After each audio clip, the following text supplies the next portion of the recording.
আজ ভগবান জগন্নাথ দেবের স্নান যাত্রা। বিভিন্ন জায়গার মতো পূর্ব মেদিনীপুরের মেচেদা ইস্কন মন্দিরে প্রাচীন নিয়ম নীতি মেনে করা হলো ভগবান জগন্নাথ দেবের স্নান যাত্রা। আজ সকাল থেকে অসংখ্য ভক্ত জগন্নাথ দেবকে স্নান করানোর উদ্দেশ্যে উপস্থিত হন। এদিন উপস্থিত ছিলেন জেলা পরিষদের সভাপতি বামদেব গুছাইত, এছাড়াও একাধিক বিশিষ্ট ব্যক্তিবর্গ। রথযাত্রার দিন রথের রশি টান পড়বে ইস্কন মেচেদা জগন্নাথ দেবের মন্দিরে। চেয়ারম্যান ও বর্তমান মুখ্যমন্ত্রী শুভেন্দু অধিকারী সব মিলিয়ে এখন থেকে শুরু হয়েছে রথের প্রস্তুতি।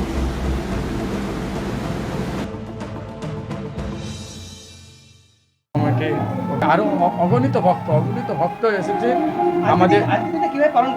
আজকে সারাদিন জগন্নাথের গুণ মহিমা কীর্তন হচ্ছে। দধি দুগ্ধ ঘৃত মধু মিষ্টির জল এবং বিভিন্ন রকম ফলের জুস দিয়ে প্রায় 1 কুইন্টাল ফলের জুস দধি দুগ্ধ দিয়ে জগৎপতি জগন্নাথকে স্নান করানো হচ্ছে। সেই স্নানের চরণামিত সমস্ত ভক্তরা অমৃত বলে গ্রহণ করছে এবং প্রায় 5 থেকে 6 হাজার ভক্তের অন্নদান অন্ন প্রসাদের ব্যবস্থা করা হয়েছে। এটা ইস্কন মেচেদা। রথযাত্রার দিন আমাদের তিনি মন্দিরের চেয়ারম্যান, যথারীতি আগে আসতো দাদা, এখন আসবেন মুখ্যমন্ত্রী।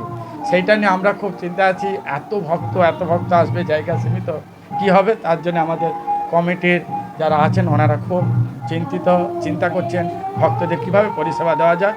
আমরা সমস্ত ভক্তকে আহ্বান জানাচ্ছি, কেউ চিন্তা করবে না, দুঃখ পাবেন না। আপনারা আসুন, জগন্নাথের কৃপা বর্ষণ করুন এবং আমাদের রাজ্যের মুখ্য নতুন মন্ত্রীকে দর্শন করুন। হরে কৃষ্ণ। আমি আনন্দময় গোবিন্দ দাস ব্রহ্মচারী, অধ্যক্ষ ইস্কন মেচেদা।